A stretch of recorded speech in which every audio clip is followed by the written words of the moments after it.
Hello everyone, so in this video, we're going to be reviewing WordChill.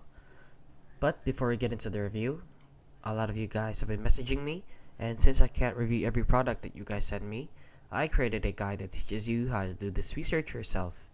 So you can check the link in the description down below, and with that out of the way, let's get into the review.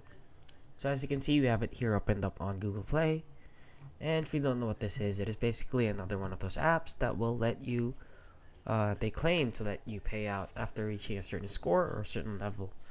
So I'm just gonna say right off the bat, guys, that this app won't actually let you pay out.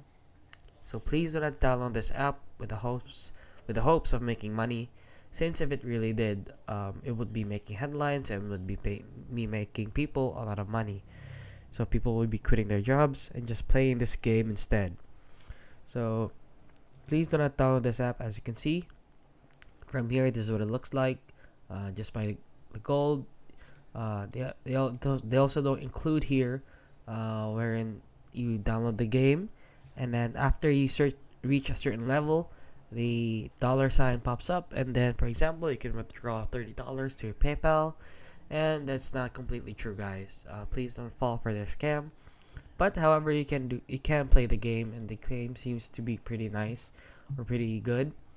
However, do not expect to make money out of it. And that is basically it, guys. So if you found this video helpful, please consider liking and subscribing.